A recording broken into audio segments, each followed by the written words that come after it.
So I'm here with Thomas Minesi, better known on Instagram and also on YouTube as Congo.nature.photography. How are you, man? Hi, I'm good, thank you, and I'm really happy to be the host of that amazing podcast that I'm following now since the first episode. So to be part of the podcast, it's quite amazing. Thank you for inviting me to the podcast.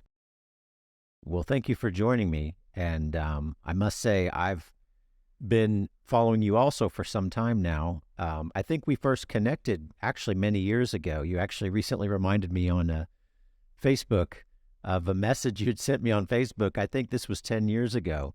It was 10 years ago when I started to do aquascaping. It was at the very beginning.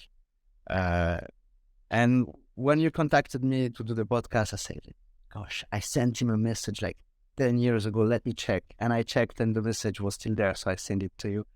It was pretty funny to see that. Yeah, definitely. And it's been, I don't use a Facebook too often, so I might have even missed it back then, but it was cool. It was a cool reminder.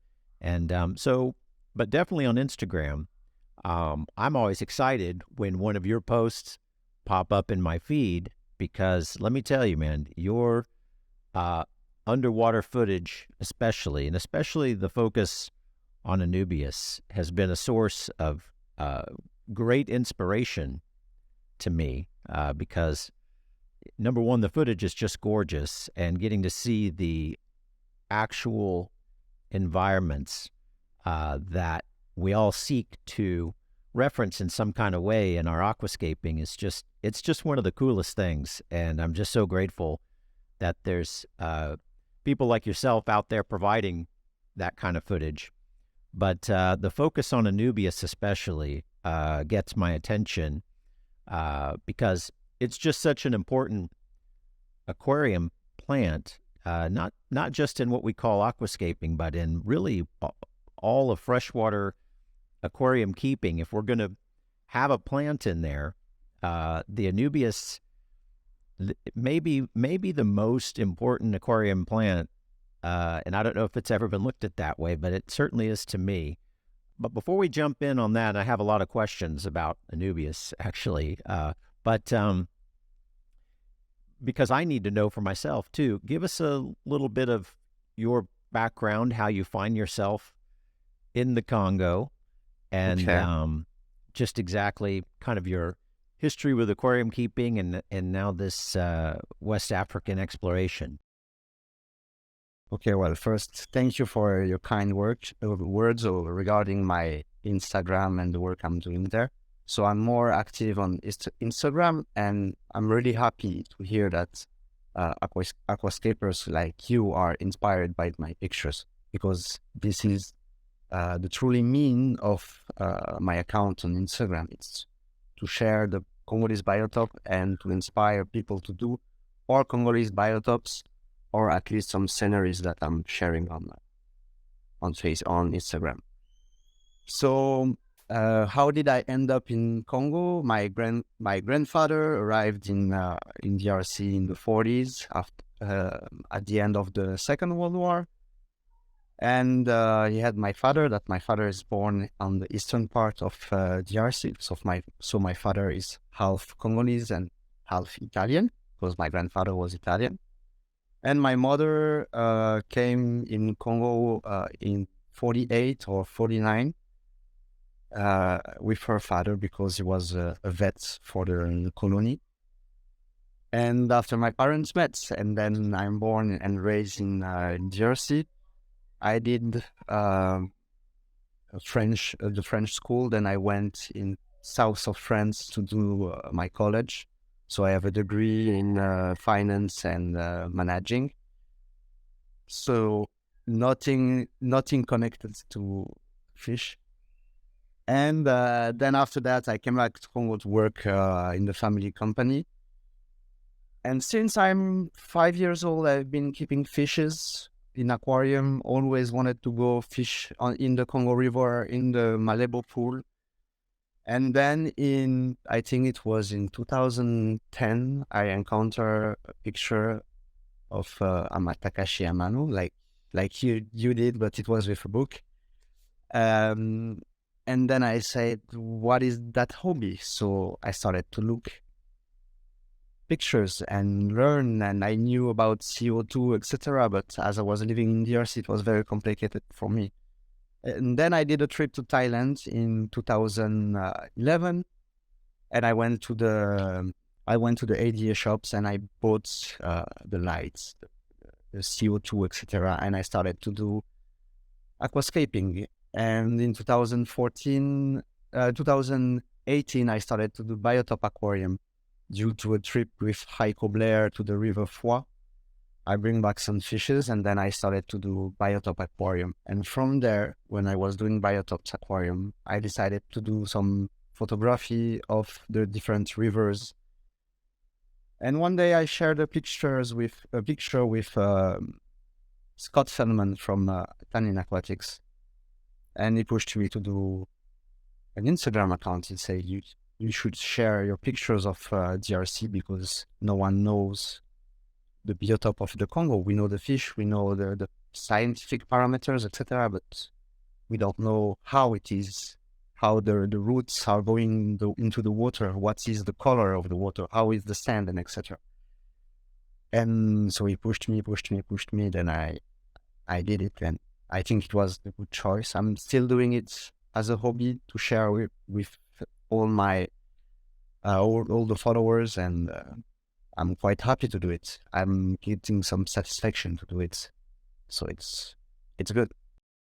Yeah, it's great, and we're very, very grateful that you decided to do it too, because like you said, it's we know the plants, we know many of the fishes, and really in terms of the regions of the planet that we're gathering the most tropical fishes, these 3 primary tropical zones, of course, South America, or we just say the Amazon.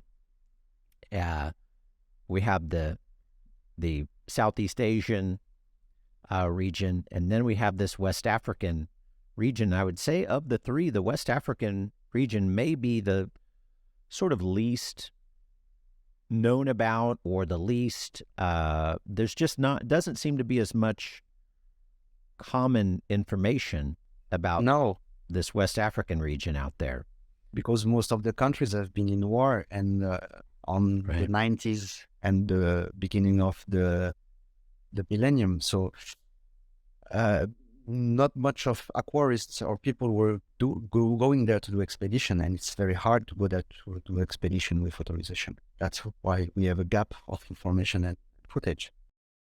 Okay, that definitely makes sense. You mentioned too doing a expedition with Heiko Blair. Yeah. Was that just something you've done one time with him? Or has it been multiple trips? Twice. 2 times. It was 2 times in 2018 and 2021. 21? No, last year. 22. It was last year. Right. When Heiko comes there, I'm just curious, does he already know where he wants to go? Or yes, he knows. He knows where he wants to go. As he came in DRC, I think 39 times.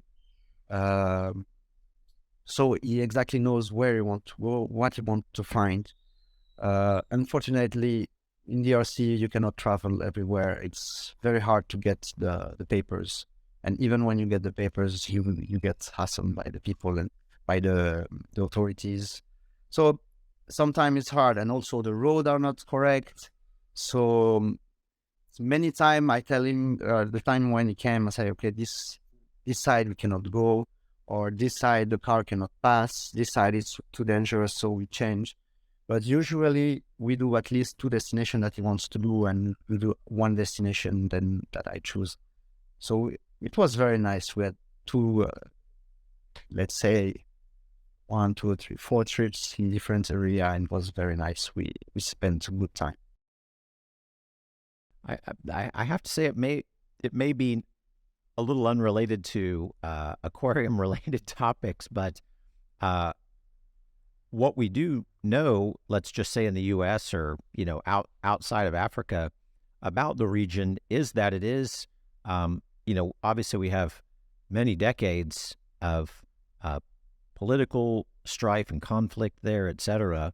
Um, could you just tell me briefly just what it's like to live there, um, and then in terms of when you want to go out on an exploration or you want to go to one of the rivers and this kind of thing, is that something that requires a lot of additional planning on your part, or are you pretty much free to move about and do those sorts of things? Or I guess I was curious what sort of the day-to-day life is like there. So I live in the capital of DRC, Kinshasa. It's a very huge town. We don't know exactly how many people are there. We estimate between 13 million to 15 million people in the town of Kinshasa. So the town is quite dense. There is a lot of people. Of course, huge traffic like in LA, but we don't follow the lines. Some go on the sidewalks, so the other go on the wrong way. So moving into the town is hard. It's stressful because dangerous car coming everywhere, motorcycles. You get hassled by the police because, unfortunately, you're a white person. Even if I had black blood in my veins, and even if I speak fluently the language of the country, so it can be stressful. Working in DRC, it's a huge challenge due to all the parameters you can face as the formation of the level of formation of the people, the problem with the people of the government, the different institutions, and etc. I'm working in road transport, so I have trucks. So the roads are in bad condition. So working in DRC, it's very hard, very stressful. You work quite a lot. It's not the same life than when you live in the province, like in the Katanga region. You go for the mining, work less. It's less stressful. And if you want at least something good, is that we have nature around, and we can enjoy ourselves on every Sunday. When the water level is good, we can go on the Congo River inside the Malebo pool. There are some sandbanks in the middle of the Malebo pool, so we go with the family and we spend the day there. We have a small boat, 17-foot boat, so it's a very small boat. We are multiple friends who have boats like that, and we just go there. We spend the day there. Some are fishing. Like me, I'm going to take pictures. I'm going to see aquatic plants and things like that. And others are playing beach volley and things like that. So at least we have access to the nature quite easily. Then after, if I go to the Anubias spots, the Anubia Bay, it's like 2.5 to 3 hours trip from my home. I don't need any authorization because it's in the same province and it's close to my home. But then when you plan to go outside of the province of Kinshasa, you will need a passport. You have to travel with your passport because you will have immigration roadblocks. They're going to check. They will ask you for a mission paper because you cannot travel inside the country like that. It's quite complicated for a foreigner, even if you are West African or if you are not Congolese, to travel inside Congo. It's quite hard. So at least I know people from the conservation institution and the Minister of Tourism. So when I want to do trips like that, I write official letters so I can get the papers. So yes, you can go fish around Kinshasa. You have a lot of rivers and you can find nice things. But as soon as you want to go outside and further, then you need papers. But it's quite free. When you go for the Anubias spot, you pass the airport and then just driving inside the nature and you reach a place, you enter a road, you just go down to the river. So that's quite amazing. Wow, very interesting. So when you find the Anubias, is this something that's common throughout the Congo, or like you say, is these specific areas or regions that you're needing to travel to, Um, or is that a common plant?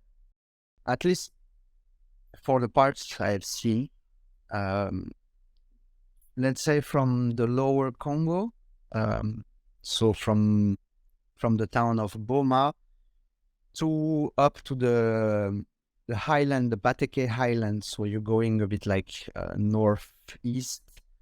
It's quite common plant on along the shore, but you don't find it in huge quantity.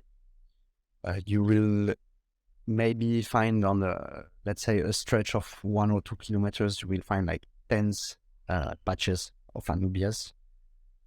So it's a quite common plant, but you don't find it a lot, like the pictures I'm sharing, because this is a completely particular habitat that I can explain after that.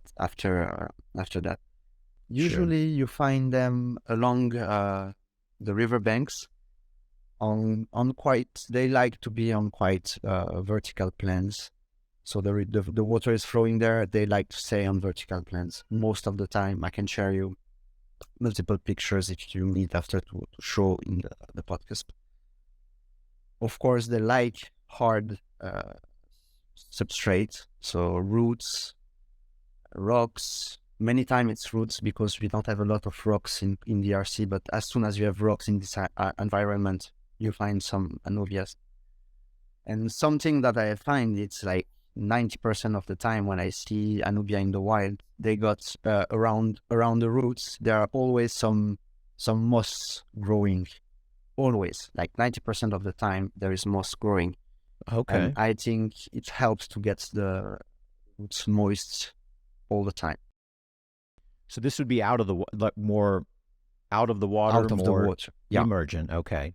So you're along the riverbank there, and you've got moss out of the water again, but out of the water, sort of attached or growing within and around the roots of the plant. Around the roots, yeah. And sometimes you get some waves of the river coming, and it's just leaping over.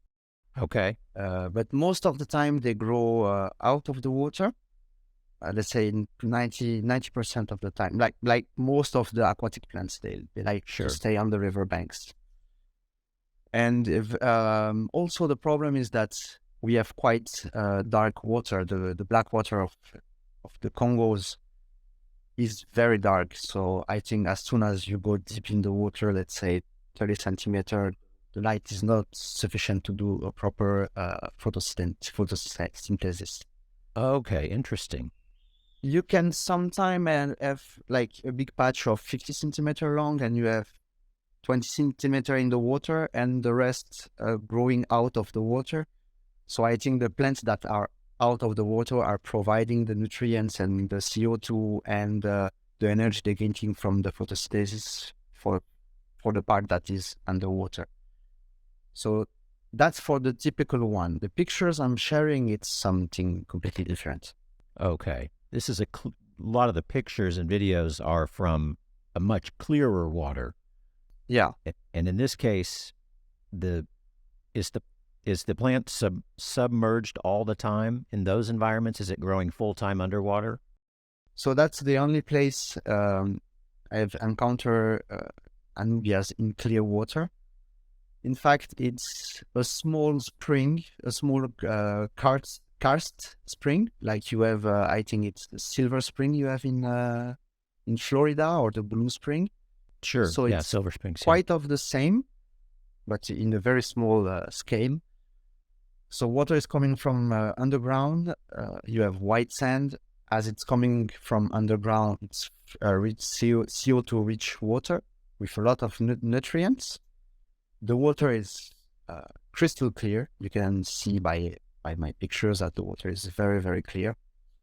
And in fact, it's very small. It starts by a small stream of maybe 50 meters, and then it enters the ground level. So it's going down on that small stream for 50 meters, and then it reached the level of the Lufimi River.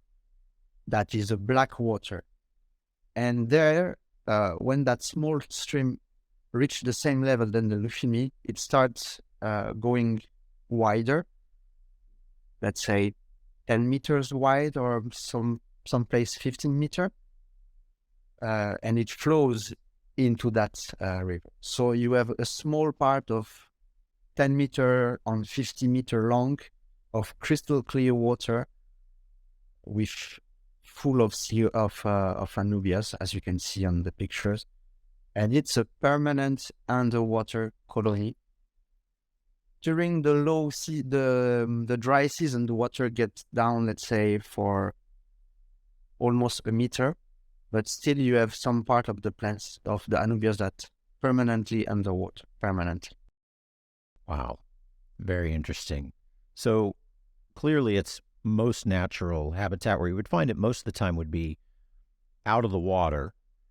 And I guess that's just, it's why it's such a versatile and useful plant in all different types of aquarium keeping, in that it's rather happy to grow out of the water, but of course it does well under the water too. But without the big conversion, you know, like I guess most of the epiphytes, there's not a big difference between the out of the water leaf and the under the water leaf. But there doesn't change that much. When it's along the rivers and it's growing, let's say, out of the water, I'm assuming, you know, the leaves themselves are completely dry there, and then just the roots. They're completely dry, yes. Right. But the roots are always wet. Yeah, moist, not wet, not damp wet, but like moist. Okay, so I'm trying to get a feel too for, you know, just other ways in which we could use the plant in different types of aquarium systems, because now, of course, we have things like, you know, ADA is calling it aquaterrarium, you know, which this is somewhere between paludarium and terrarium. I love it. That's my next move. No, I'm really getting into it myself, and you know, of course, Anubias is just such a great species for these setups. But so something where we're making a nice transition from out of the water to under the water is exactly. It would be beautiful. Yeah, entirely possible. But yeah, always when they're growing outside, or not always, but many times the leaves are dry. You can compare the leaves, because I've seen on that particular spot, I have seen part of the Anubias growing submerged and emerge, and there is clearly a difference in the leaves. The leaves of the emerge are, as you know, for most aquatic plants, are sturdy. Even the coloration is darker. And yes, the transition from the emerge to submerge is very beautiful. I think it will be very challenging to do it with small Anubias, like the classic Nana we have.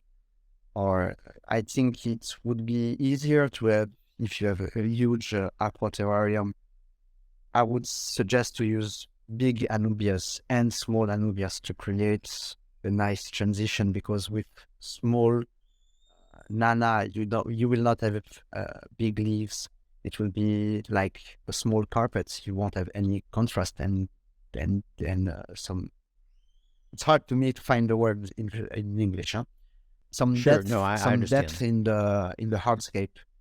Right. But I don't know if you can find big Anubias in the US. We can usually on, you know, or they may call it, you know, we purchase it as, say, mother pot. A lot of times is how it'll be listed. It generally denotes, you know, a large specimen, or they'll take multiple large specimens and group them together in the pot, and you can buy them that way. It looks from the photos and videos that I see like predominantly something I would just refer to as maybe barteri, or do you know, when you see them out there, do you know generally the named species that you're looking at? So I mostly see three species. In that clear water spot, I think there is two. You have some battery, sorry, and the other one. But we have a discussion. They are asking me to get the flowers so we can identify to be sure. But the second one for me would be coffee folia.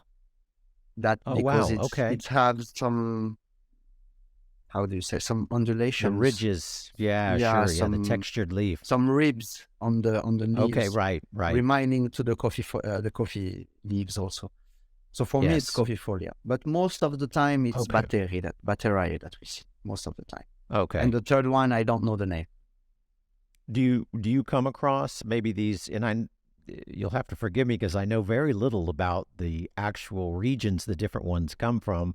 Uh, Uh-huh. but some of the other larger leafed Anubias, uh, Aphyzeli, Uh-huh. Heterophylla, Congensis, these other ones. Do you see any of these other ones that generally have the longer, more slender leaves? Yeah, the congonges, they can be they can grow huge, like the size of my head, even more. I have some pictures, and they become very big. I remember the first time I've encountered Anubias was congonges, and we went Okay. to a small waterfall called Vamba Waterfall near the small town of Timpese. It's a very beautiful waterfall that is in a small valley of maybe 30 or 50-meter wide, and that waterfall falls in two steps.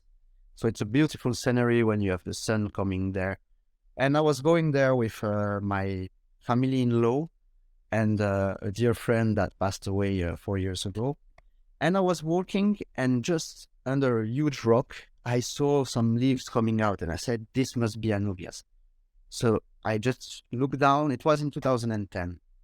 I just looked down and I saw these big leaves. So I just grabbed and I pulled. And yes, it was a huge rhizome and a lot of big Anubia. And so I took quite a lot, a big bag of Anubia, and I bring it back to Kinshasa. So I put it in my pond. And then when I moved the house, I gave, oh, sorry, the power went off. We have some shortage, so we have cut the generator and we're back on the national electricity. Okay. And now my friend Thierry still have them in his pond, and I have some pictures of it in my Instagram. But I will send you some pictures. I have my hand. I have big hands, like the sizes of the gloves are 13 on my hand, and the leaf is just huge, huge, huge. So I will Hey, send you the picture. great. Yeah. It was a nice experience the first time I encountered. Yes. Now, and those are almost always going to be out of the water, but in a very moist environment, like you say, next to a waterfall, usually growing, you're saying kind of into the rocks and almost exactly what we would expect from a plant like that. Yeah, Really, just the are you? exception of the part, the clear water part, where it breaks most of the meats. Like Anubia cannot grow in the sand; they grow on the sand. I have pictures proving it. They cannot grow with the rhizome buried in the sand. I have many pictures of Anubias growing with the rhizome buried, and I went there like 1 month after, and the plant was still there, not dying, and progressing and shooting new. So that part is completely particular, but we can relate it to the aquarium because it's full of CO2, full of nutrients and crystal clear water. So it can work Sure, in an aquascape at home. of course. So, but it's always a sandy substrate where you've found it in the wild anyway. If it's totally submerged, this is No, pretty sandy, or yeah, is see, it? if Does it's it? Does submerged, no, it's not submerged, not all the time sandy, because most of the time, as I explained, they're growing on almost vertical slope near the riverbank. So you have the riverbank doing like this, and they're growing there, and with their roots, with moss, some red, leaves decaying and things like that. It creates a small micro climate biotop there for the roots, but it's not sandy. So usually when you encounter them, they are or on the rocks or on vertical slopes. Even if the water rise during the rainy season, they will stay on that hardscape. So it's only on that particular spot I've seen on the sand, growing in the sand. Okay, right. But so fully underwater though, it just sounds like it's incredibly uncommon then. Like you're saying, you don't see it with any frequency, fully submerged all the time. But when you do, in the places where you have seen it, the rhizome itself is, it's rooting into a sandy substrate. That's all. Okay. Yeah, that's very interesting because I've always suspected that it didn't like being in like an aqua soil with the rhizome and the roots. It may grow there, but aside from not ever really looking, just visually not looking right to me to have it planted in the soil, it would sound like that would be a very nutrient rich, like a little too much for the plant, because it's common for beginners, people doing their first aquarium with plants, etc. They get some Anubias and they're putting them right in the substrate. It's a very common thing. They wouldn't even ever. It would sound. I think they're so shocked to hear. It's like, no, you can just set it right on top of the woods or the rocks, and it would much prefer to be there. We are not used to that. When you are a beginner, you don't know all this information, but all these professional substrates are very rich nutrient, and I think, as you said, it's too much for the roots. We don't have to forget that the roots are quite fragile, and it's not the same roots than you have on stem plants like rotalas and things like that. And I think they are pumping more and more nutrients because due to the size of the roots, etc. And yes, they're growing rhizome in the sand. Sand is how do you say in English? Inert, yes. Inert substrate. And okay. They're getting the nutrient from the water column. So I think that's something that helps the plants to grow the rhizome berry in the sand. But also, you will have. It's not like you will have lonely plants growing in the sand. You will have a big patch of 100 plants, and then you have a rhizome that was shot by the plant and then goes inside the sand and grow. But I've pulled it and it's still alive with the roots, etc. Wow. Do you ever come across any of the, like a bulbitis, any of the ferns that we know West African? Only the bulbitis. Okay. So I would say with the French accent, bulbitis. Bulbitis, yeah. I say that sometimes too. I'm not French, but I like to say it that way. Well, I think even in the Latin way, it's bulbitis. Right. And I was, again, it was in a waterfall, a very nice place with a lot of Anubias also there, different type of Anubias.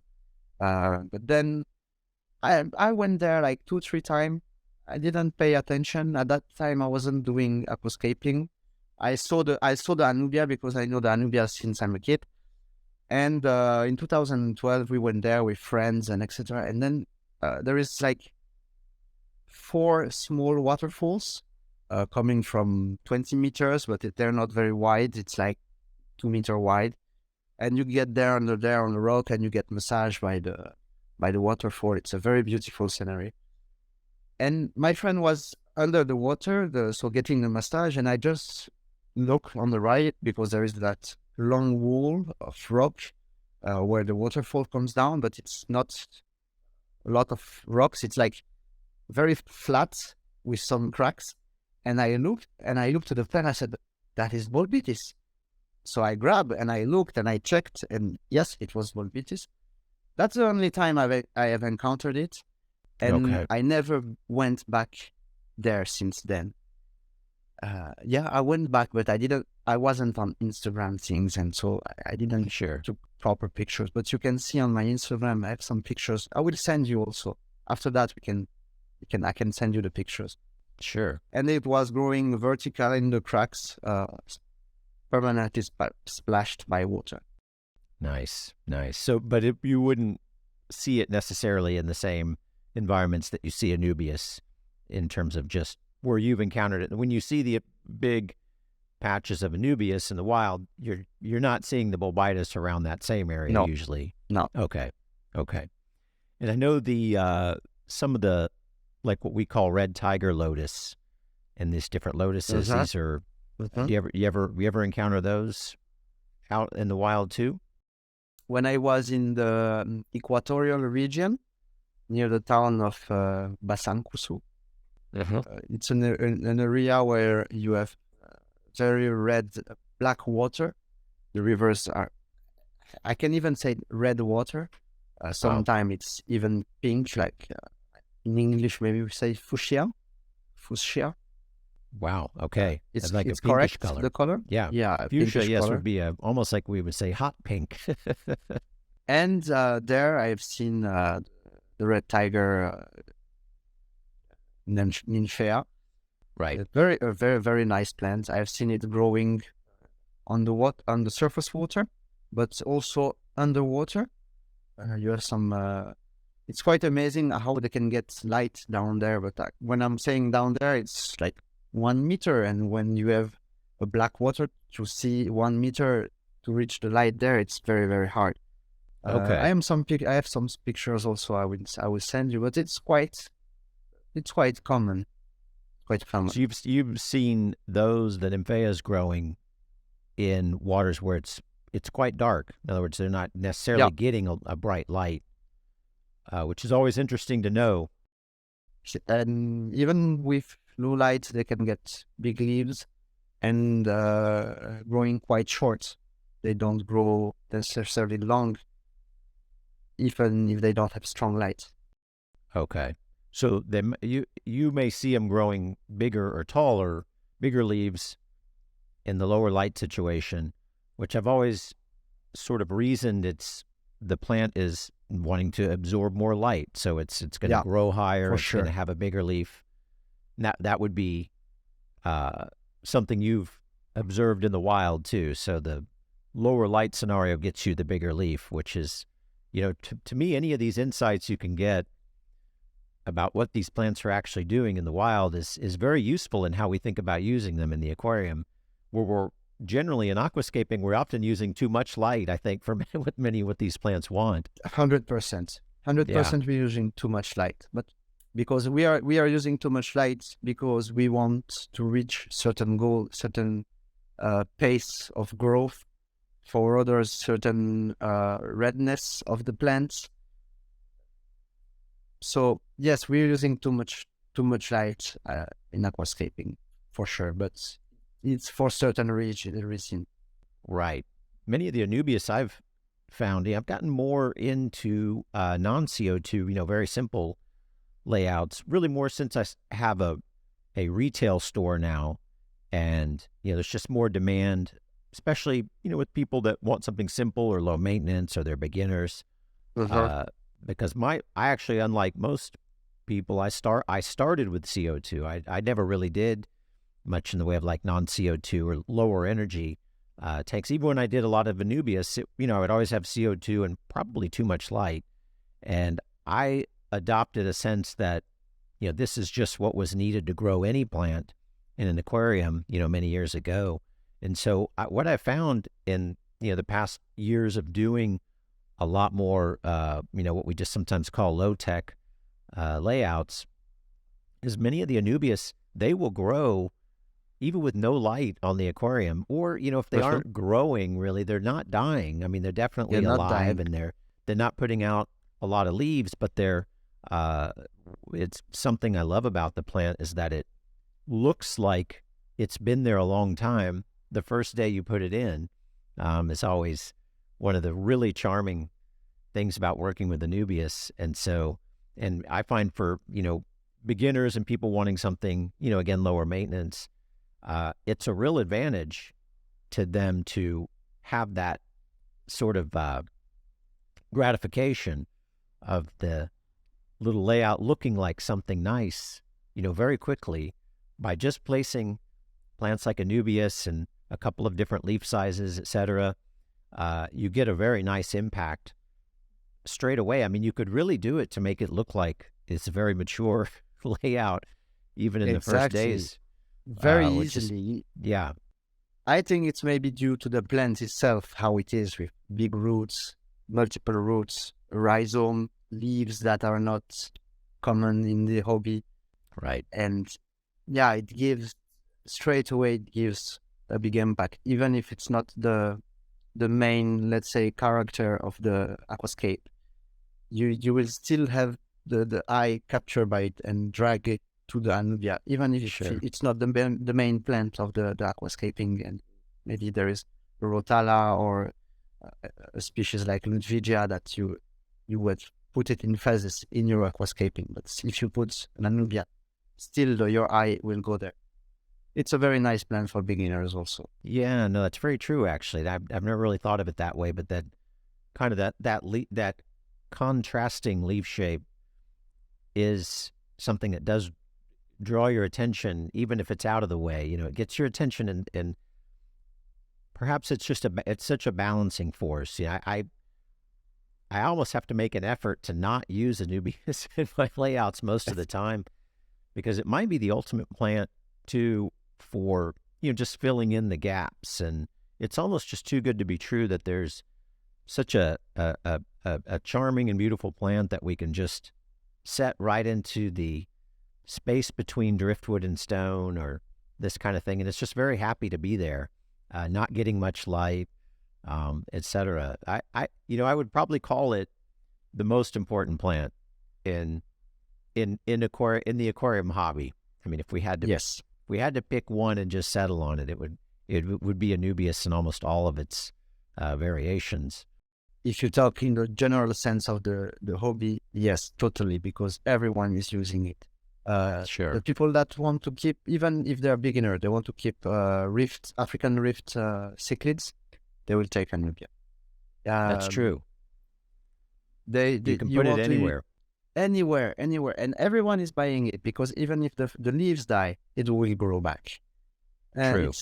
It's not a demanding plant. As you say, if there is no light on the tank, on the aquarium, but the aquarium is next to a window, it will still grow. It will not die.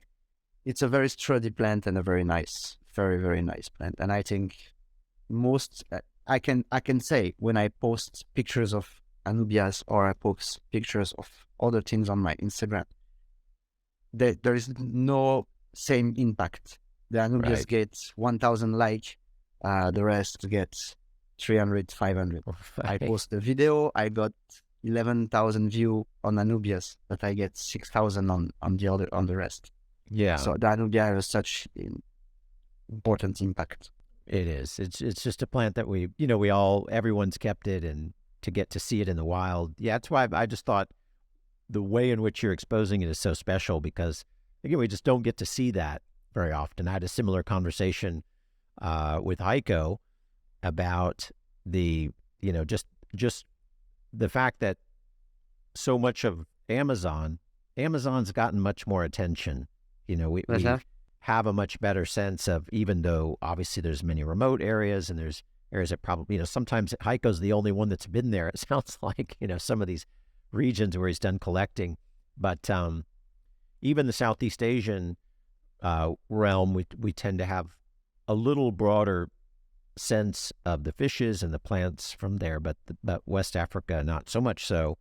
And that's why, again, I think people they love seeing this plant that they know so well, in its natural habitat. And I'll say again, just how surprised I've been at the amount of light, or the lack of light, I should say, where the plant is doing very well.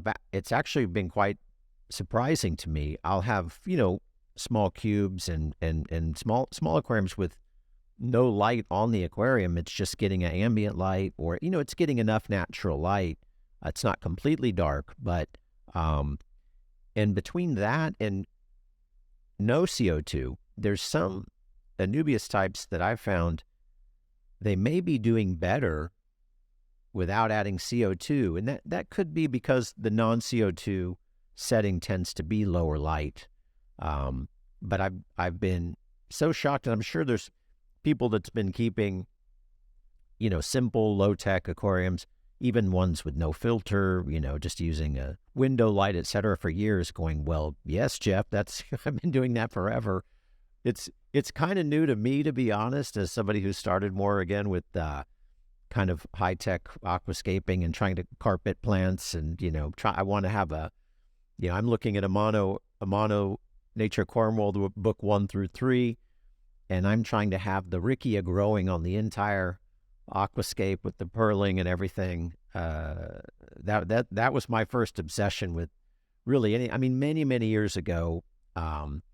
Mostly my brother Mike, he was using a lot of Anubias and mixing with the Java ferns and things, doing I guess what would now be called low-tech tank. Back then we didn't really have any clear sense of using CO2, so it was just, if you were going to do a planted tank and you wanted to be sure the plants were going to grow, then that style was just was kind of almost all that there was.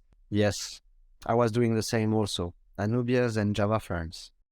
Right.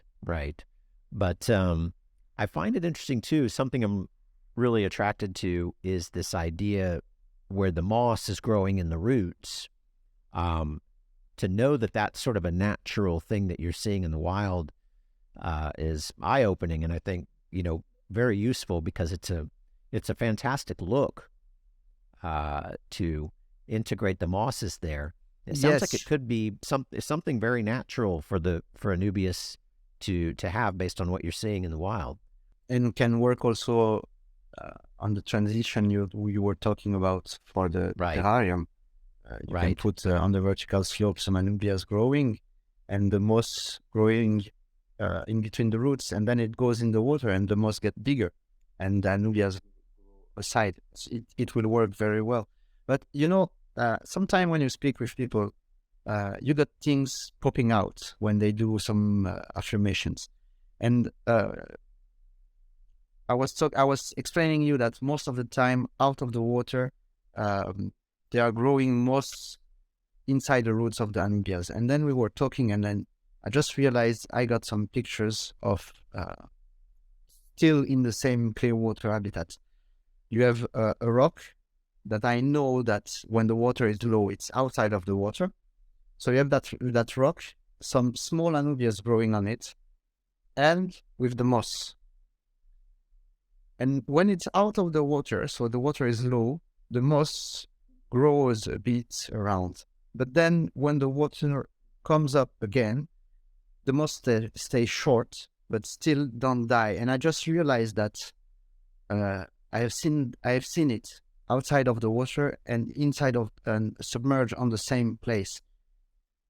So yeah, most of the time you have that moss growing around the Danubia, very most of the time. And I wanted also to come back when you were explaining that they like low light. And yes, when I see them in streams, I will not see them on the open riverbank where there is no trees. Most of the time they are under the tree where it's very shady. Okay. And that's something I just realized when we are talking. And it's a very, very beautiful plant, very sturdy, very, very interesting plant. You can do so much different aquascape with them, different system with water leaping on it, and it will not die. It will stay there, permanent underwater, permanently outside of the water.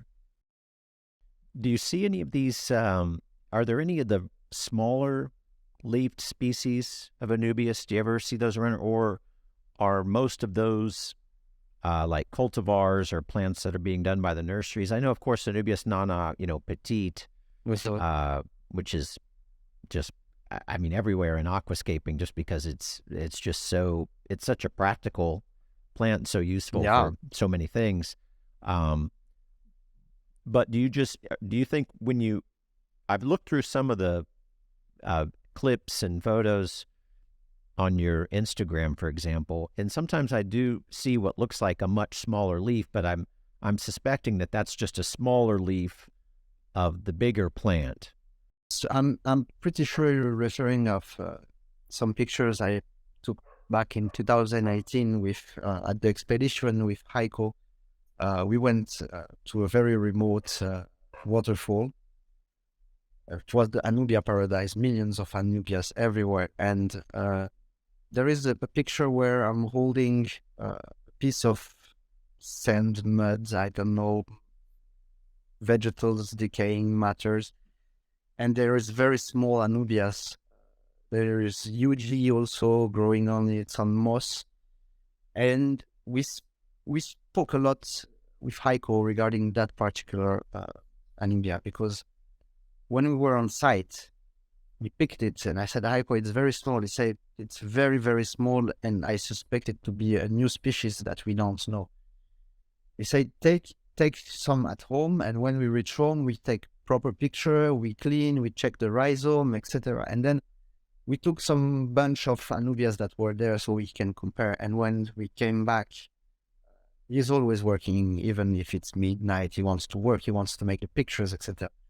So I woke up the next morning and he came to me and he said, these are not a new species. It's the same species that we see that are quite big with at least the leaves.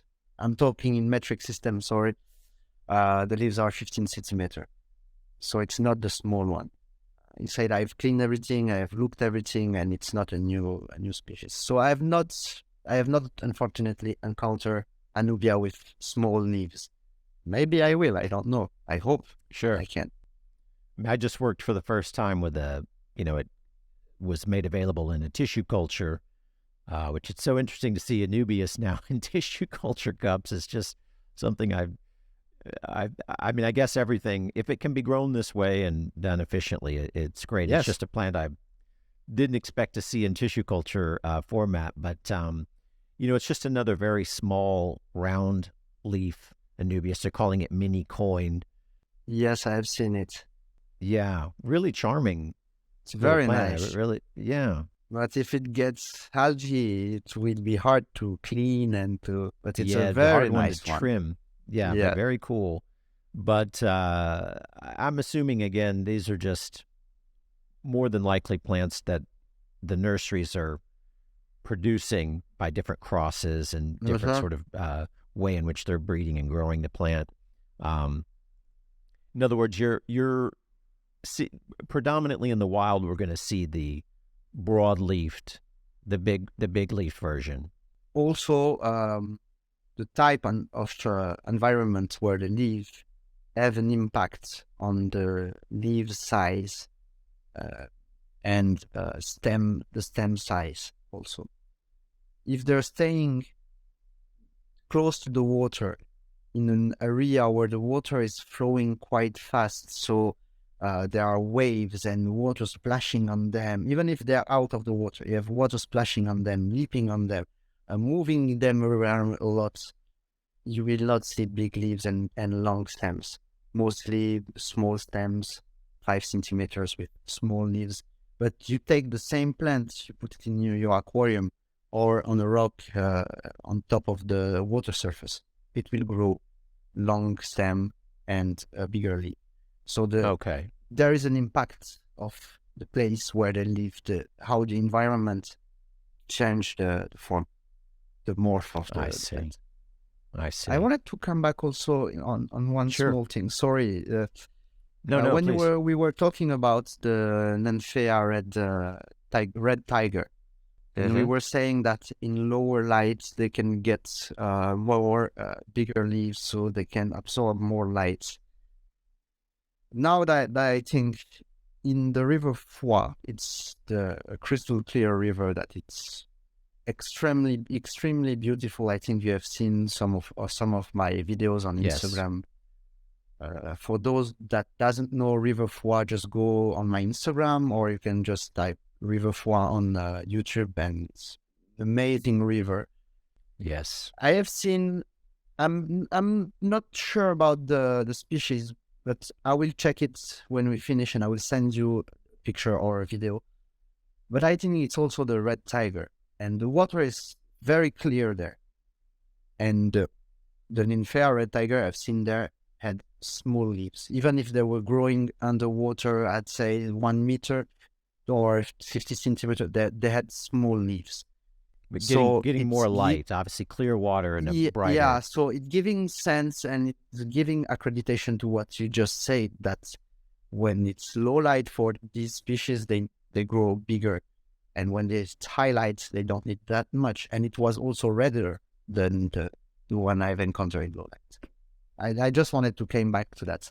No, I appreciate that definitely, because there's been times when I tried to use it, in an aquascape situation, with many other species of plants, and it's such a fantastic look when they, when you get these nymphaeas to grow to the top, and then you have the leaf up right at the surface, touching the surface, and we see the stem flowing down, to the substrate. It's just a wonderful effect in an aquarium. But it's sometimes for me been a little unpredictable if it was going to grow to the top in this way or just stay sort of low. It's an easy enough plant to grow, but that's where, again, You these never know insights, how it's, yeah, these insights to me are super valuable just from that standpoint of just getting some confirmation of how they're growing in the wild, and someone right there looking at it in the Congo, in West Africa, in the region it's from, and saying, yes, I've seen it growing like this in this setting and differently in another, to me is genuinely valuable. I think a lot of it points to also the origins of aquascaping and what Mr. Amano was really trying to point to. And when he said nature aquarium, Heiko pointed out to me in a conversation that the Amano didn't use the word aquascaping. That came later. yes, For him, it was always nature aquarium. And, the idea of high light or high energy and then low light shade plants, what he called philosophy, the philosophy of your aquascape would seek to incorporate that balance or that emphasis, on one over the other, or a balance of the two, what we might call in photography dynamic range, our range from our highlights yes, to our shadows, etc. And that was just a huge lesson for me to be exposed to that idea of how to create that underwater scene, which is where this kind of information you're providing, I think, is just right in line with that idea of nature aquarium and sort of, again, the range, the way the plant's going to grow. And, I think people are really responding more and more to the biotope style aquarium, and the more and more natural that it's looking. If it can just sort of have something that just feels inside, something in our heart resonates with something that we use this word natural because we just have to use language to describe these things, right? But, this natural feeling, but still with sort of composition and the balance of the elements, is, this resonates with everyone, even beyond sort of very high level, or let's say competition level aquascaping, which is, wonderful scenes, but sometimes not as concerned. Their representation of the natural is more this, what we're calling diorama style, or it's more of a jungle, let's say, or a forest, than it is a forest. How this forest look has become very, very, very sort of popular, or a common theme in the very high level and competition level aquascapes. And it's wonderful. There's great artistry and everything else there, but I find it's a more universal effect, or it resonates with people when we're really kind of something that looks more like that underwater scene, what Mr. Amano called the nostalgic underwater scene.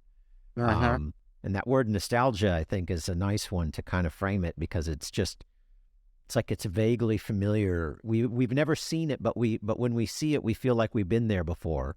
Yeah, when you want to reproduce something that has touched you with nature, you want to reproduce nature, for sure. There is a side of nostalgia. There is a side of an emotion of missing something. I totally agree with you. And Amano have had such an impact on the hobby, mostly this past 15 or 20 years. And I think even now in the world of the biotope aquarium that's growing more and more and more, there is still some small impact of Amano, because Amano have shown us that you need some philosophy and you need a certain art and a certain way to sketch the scape, so you can have some area that are darker, more exposed to light. But even in the biotope aquarium, the biotoper will still try to find some art and some essence in his aquarium, in his biotope, even if it's representing a swamp in Indonesia. He will still try to put it in an aesthetic way. And I think that all this is due to aquascaping, so due to Amano. So he had such an impact, an important impact. Me, I'm doing now biotope aquarium, and I'm always thinking on the aesthetic part. I'm taking pictures. When I take pictures, I'm doing it with an aquarist eye. I can see that. And that's what I want to share, because, of course, yes, pictures are representing millions of gallons, and you will not have this in your aquarium, but at least you can have a sense, feel, and a sense of how it can be in nature. And this is due to the impact of Amano and aquascaping. Absolutely. No, you're definitely framing it through the lens and perception of an aquarist, and I love that. It's so inspiring. Even though it's just on my phone, it's that little minute of, and I'm pressing with the thumb to freeze the reel for just a second and look at something. I want to look at. Hang on, let me take this scene in. I'm often doing taking a screenshot as well. I have a whole folder. It's got many of your screenshots from your video clips on there, because I'm going, okay, when I need some aquascaping inspiration, these are just priceless to be able to see, because I'm a long way away from any of these tropical regions myself, as are most aquarists and aquascapers and aquarium lovers. As you probably know, Chris Lukow. Yes, we talk a lot. Yes, yeah. You guys together on an expedition there in Africa would be incredible. I hope he can. I hope he can. I've proposed that would be incredible. And let's see if the schedules are working and we can do it. But listening of what you're saying regarding my work, it's very, I don't know, it's very grateful, or it's giving me a lot of joy, because guys, I've been following ADG since 2012, and I've been following your pictures and your Facebook, and I was like quite excited when I saw pictures of your company. So, and now you are following me, and it's very nice to see how things can evolve, and how mutual inspiration for sure. No, I appreciate that too. I think we should do something. As the first contact I tried to do with you was regarding the plant I found it in Zongo, the place where I found the bolbitis, and I have seen that plant only there, growing in the full mist of the waterfall, and it's a very short stem plant. I have sent it to Tom Barr and said he have never seen that, and that it's a stem plant. It's very nice. It grows underwater. I've kept it for a year. Unfortunately, at that time, it was I didn't do proper pictures, etc. So I think that 10 years after I contacted you, now we are talking together. I think I should go back to Zongo. Please take some footage of it, and then try to send these plants, and so you can try to grow it. That would be amazing. I would absolutely be so honored. And that plant, I mean, if Tom Barr said he hasn't seen it, that's about as much authority as one can find. If he doesn't have it, it probably doesn't. It's definitely not in the aquarium hobby. yet. No, And for it, sure, yeah, it's not in the aquarium. yeah, but it looked very interesting and it looked very useful. I mean, it looked like a plant that could play a very unique role Yeah. in aquascape because it looked like it wouldn't get real especially tall, for example. No, no, Like it had no. maybe kind of a It was staying mid-ground kind of effect. mid-ground, yeah. Yeah, yeah. Mid-ground. It would be Which there's not mid-ground. a lot of great mid-ground is probably one of the main areas where we could use more options in these, plants that are just they're unlikely to get very tall and can also be trimmed. And so being a stem plant with a mid-ground application could be very, very interesting for sure. I mean, yeah, if you're able to collect some and See, send to it, collect it would some, be I amazing. have to go. I have to go there because now it's multiple years I didn't went there, and I got a friend that passed away that is buried there. So I want to Okay, go there also for that purpose. So I have sure. to go there. And I'm opening a company that name is Congo Aquatics. So as soon as I'm able to export, I will send you some of these plants. Wow, amazing, very, very cool. Um, yeah, now was the plant growing submerged there? Is it No, or was it? It was okay, it's not submerged. It's but you grew it submerged in an the aquarium, so I brought it. like Yeah, many yeah, yeah. I grew it stems, it could do submerged. both. Okay, Yeah, and no, trimming, that's it was very reacting to interesting. trimming, etc. When you trimmed, it Nice, was dividing, so it nice. works.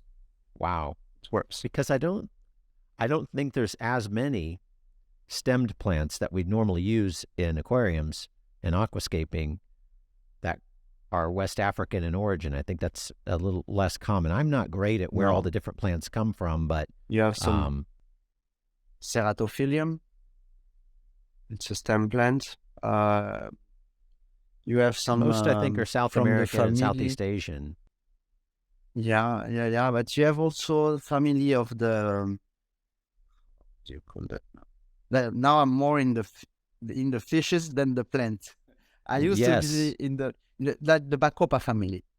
Okay. Uh, Okay. we have some stems that I collected at the same area of that tiny stem plant. So it's the Bacopa family with leaves, have some like some teeth around the Right. leaves. I will send you. I sent you the picture. I think you can see on the picture where I got the Tupperware. There's a plant inside. You will see. I said it also to Tom, and Tom told me it's the same family than the Bacopa. I forgot the Latin name. Okay. Very So you cool. can find some stem plants. It's very rare in Central Africa. It's not like Asia. And of course, my Anubias obsession probably dominated the conversation. I mean, it goes Oh, it's without nice. saying. I There's love Anubias. sure, but there certainly is just a huge variety of amazing species of fish coming from the West African region as well. Yeah. Some of my absolute favorite fish I find a lot of times when I would first see them, or I remember when I first discovered them, I was assuming that it was an Asian fish, but and always pleasantly surprised to find it was actually a West African species. But yeah, and all the different, what we call these variations of just Congo tetra, the reds and the yellows, and are just amazing fish that are a little more unique too, because you get some size from them. These the red, the yellow, even the classic Congo tetra are among a pretty short list of larger species that we can actually keep in aquascapes. Though I have had a Yes. problem with some of the African tetras, even just the classic Congo tetra. I've experienced them not really, I wouldn't say eating, but biting, Nipping. munching. They're munching on Anubias, but just the new leaves, just the new, most kind of tender, the new leaf coming up, it's still a lighter green color. And I'm seeing, these literally bite marks taken out of just that soft part of the plant. This was many years ago. It was a big client installation. It was the first time we did a 10 feet long. And pardon me, I don't do a quick conversion to meters in my head, No, unfortunately. I'm doing it by head. Right. Very large aquarium. And it was for a client installation. It was Anubias dominant and huge school of Congo tetras in there. And it may be the last time that I used that fish with Anubias, because they didn't do it right away, but eventually they started, no matter what or how much they were fed, they started munching on the plants. And they wouldn't eat it down to nothing, but it was more of a taking bites just enough so when that leaf grew in, it had a bite taken out of it and it didn't look good. And I was like, oh my gosh, never again.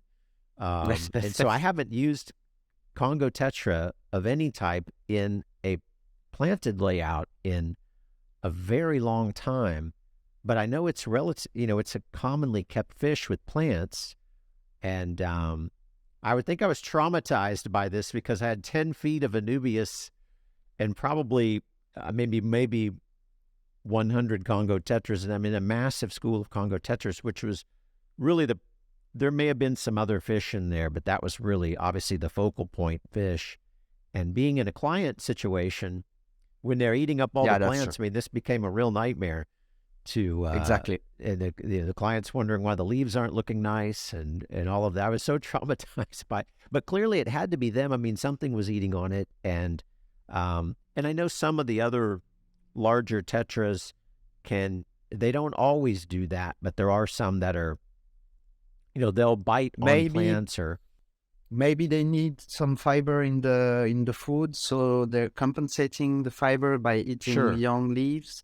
Sure. I have not seen it in my different aquariums. I have kept Congo tetras for a long time, different species of Congo tetra. Okay, you've never experienced anything, which is good to know. So I think you should try again. Give another try. Yeah. Okay, I can say that you have an aquarium that have a very light hardscape, no plants, so low maintenance. That means you don't have the time also to look after your aquarium as you're looking for the client's one, because at home you want to rest. Oh, the one here behind me. Yeah. Yeah. No, I've been wanting to incorporate some large Anubias in there, even though it's it's a South American. It's going to be. I just added a tiger severums, some juveniles. Yeah. They're still a little bit shy, but even in the South American themed aquarium, you want to put these big Anubias. The Anubias still work, For and they're so easy. Yeah, no, I really need to. I do intend to I call it greening. You should give a try for sure. Again, for sure. Congo tetras. It's and a Anubia. feel. It's not necessarily I know it's not a biotope. I recently had a conversation with George Farmer, who is working with a friend of his, and they're really expanding this. Yeah. I sent some pictures and I did a podcast also with Ty regarding his book and the Congo parts. No, he's a great guy. Really, very, very smart. Yeah, very nice. They're really, really taking a really cool approach of not literal biotope, but exactly, yeah, biotope inspired. They're really trying to give more of a nod to the natural feeling, right? And so they may not get the exact plants from the exact region or the same as the fish, etc. But they're really trying to bring in that feel, which I love, because that the more we kind of open it up to another category of exploration for just being for aquarium creativity, I think that's so cool. Because sometimes we say biotope, we say aquascaping, we say things that kind of denote certain principles or aesthetics in our mind, and because we want to separate categories, right? That's it. It does help kind of create a conversation around it, and then kind of go, okay, well, this is that inspiration you see others doing helps form it as sort of a category that then more people can explore with a certain focus or philosophy. So I love what they're doing there. And in the spirit of Anubias and other kind of epiphytes, I've had what I call greening. It's just I came up with the term just, for lack of what else to call it, but it would be if I were to add some large Anubias to my what's currently a hardscape only aquarium here behind me. That would be the greening style. In other words, there's no soil. It may or may not have CO2, but we have more intense hardscape, and then we just want to add the green to that. Yeah, I totally understand. For which Anubias are just wonderful. I tell customers Anubias and Java ferns for that perfect. Or Bulbitis, sure. But Bulbitis it's a different type. The Bulbitis, it's a little more challenging. It tends to grow better with CO2, but in a shaded situation. Just to put it in an aquarium, it's so slow growing anyway. But I don't know. That one I've had more trouble with. But Anubias and all the different species of Anubias for sure.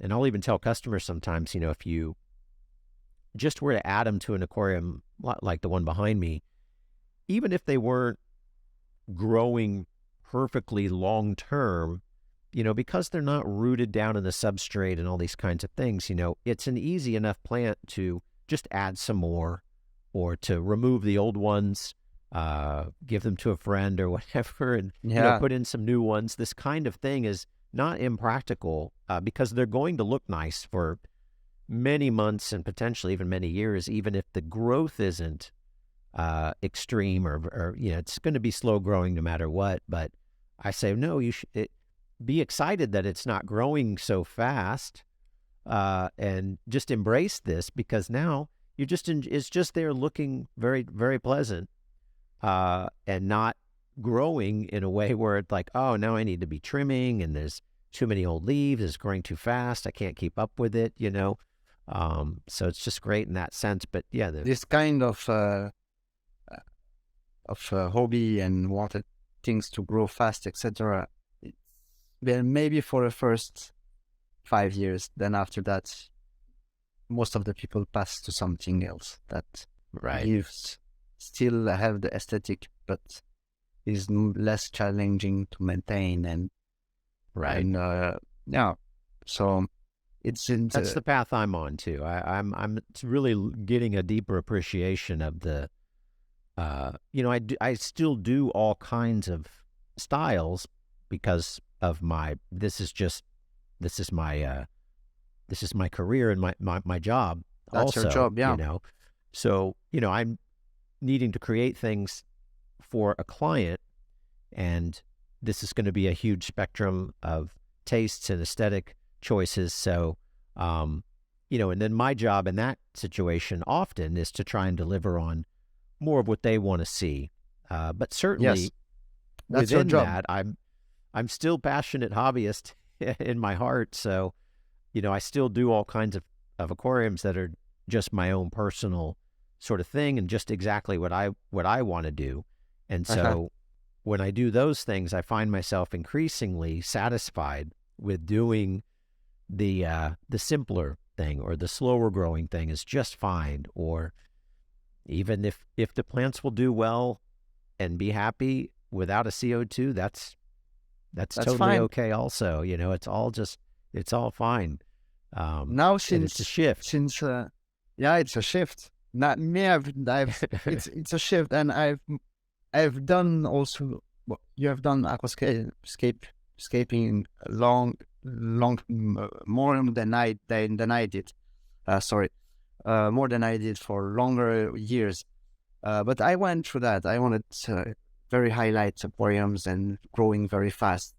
Then after I'll say, okay, I wanted less space growing, so I reduced the lights. Then after I passed to the biotop aquarium, and now I'm in a new shift since maybe 2 years, and I think more people should do this, because this is how nature is.